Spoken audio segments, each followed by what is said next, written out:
Psychology research reveals something that should terrify you. 73% of people can't identify manipulation when it's wrapped in kindness. Not because they're naive, but because manipulators have evolved.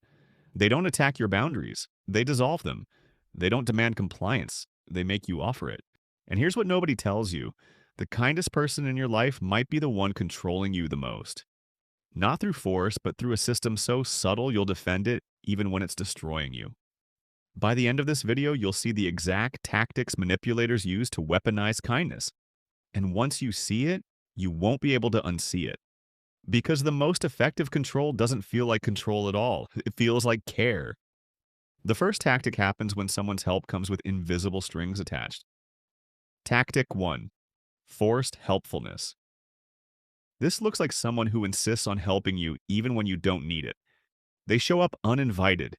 They solve problems you didn't ask them to solve. They take over tasks you're perfectly capable of handling. You think that they're being generous, but here's what's actually happening. They're creating dependency. Every time they help you with something you could do yourself, they're sending a message that you need them. And more importantly, they're collecting evidence of how much you owe them. This works because of something psychologists call the Benjamin Franklin effect. When someone does you a favor, you unconsciously start to like them more. But manipulators reverse engineer this. They force favors on you to manufacture gratitude and obligation. Here's a micro story. Sarah's coworker always brings her coffee without being asked. Seems nice, right? But watch what happens when Sarah brings her own coffee one day. Suddenly there's tension.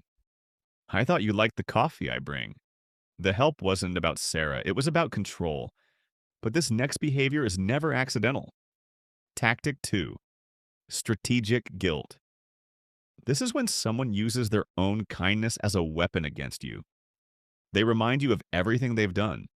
They make you feel selfish for having boundaries. They turn their generosity into your debt. After everything I've done for you, I'm always there for you, but when I need something, I guess I care more about this friendship than you do. This works because it hijacks your moral compass. You start questioning yourself instead of questioning them. You think, maybe I am being ungrateful. Maybe I should do more.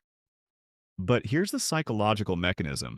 They're not expressing hurt, they're manufacturing it. Real kindness doesn't keep score. Manipulative kindness always does. The guilt serves a specific function. It makes you more compliant in the future. Because once you've been made to feel guilty for saying no, you'll think twice before saying it again. Here's what this looks like.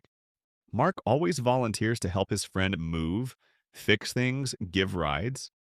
But the moment his friend can't help him with something, Mark becomes cold. I guess I know where I stand. The kindness was never free. It was an investment in future control. At this point, you might be thinking this sounds familiar. That's exactly what they're counting on. Because this next tactic is the most dangerous because it feels like love. Tactic 3. Overgiving for future leverage. This is when someone gives you more than you're comfortable receiving, then uses that generosity to justify unreasonable requests later. They buy expensive gifts. They go overboard on favors. They invest heavily in you up front. And it feels overwhelming, but also flattering. You think, wow, they really care about me. But here's what's really happening. They're not giving to you. They're investing in you. Every gift, every favor, every generous act is building a psychological debt that they plan to collect on. This works because of reciprocity pressure. When someone gives you something valuable, you feel obligated to give back. But manipulators exploit this by giving you things you never asked for, then acting like you owe them things you never agreed to give.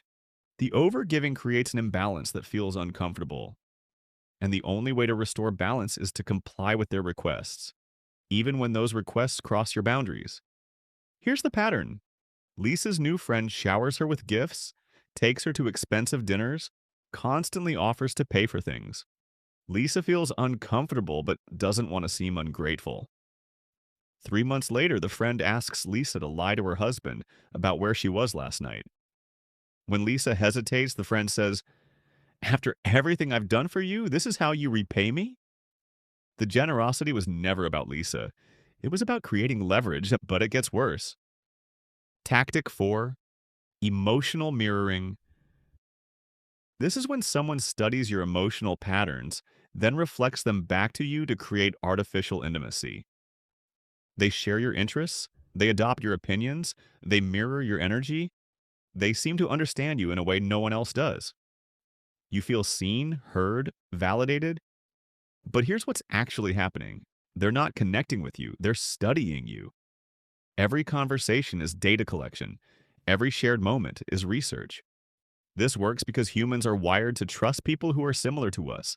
It's called the similarity attraction principle. But manipulators weaponize this by becoming whoever they think you want them to be.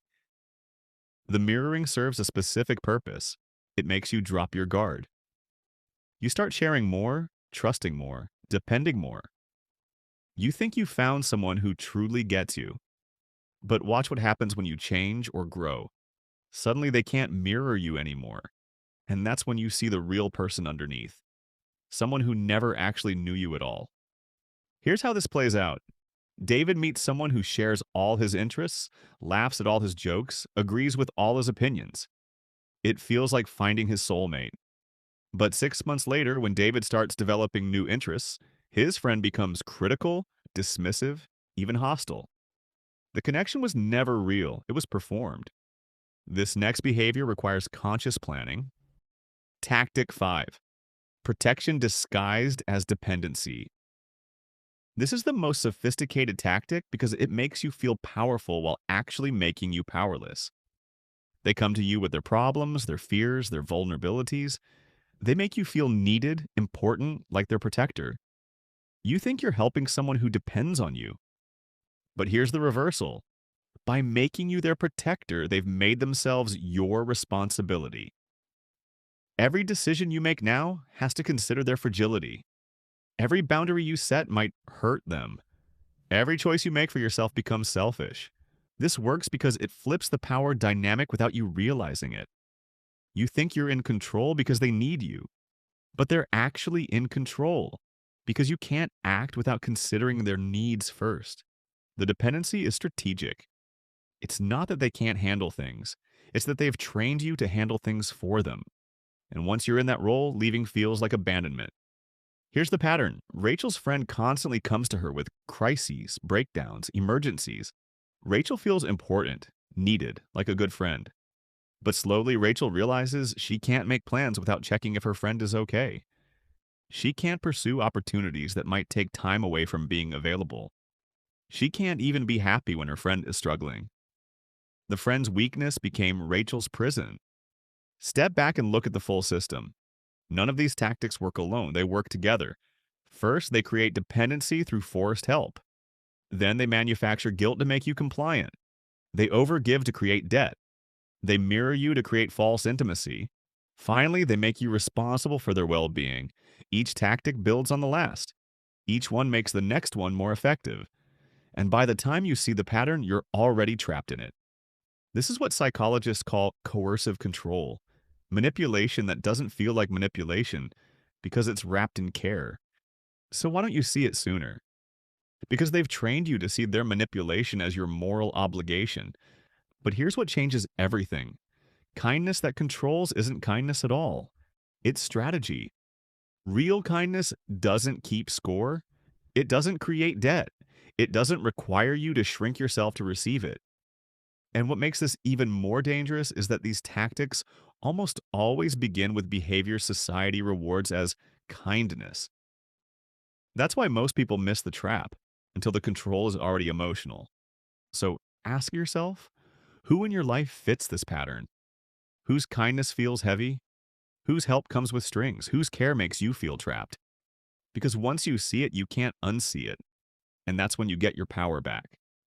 These videos take hours of research into psychology, behavioral patterns, and real-world manipulation dynamics. If you want to support that research and help me keep making these deep dives, the Buy Me a Coffee link is below.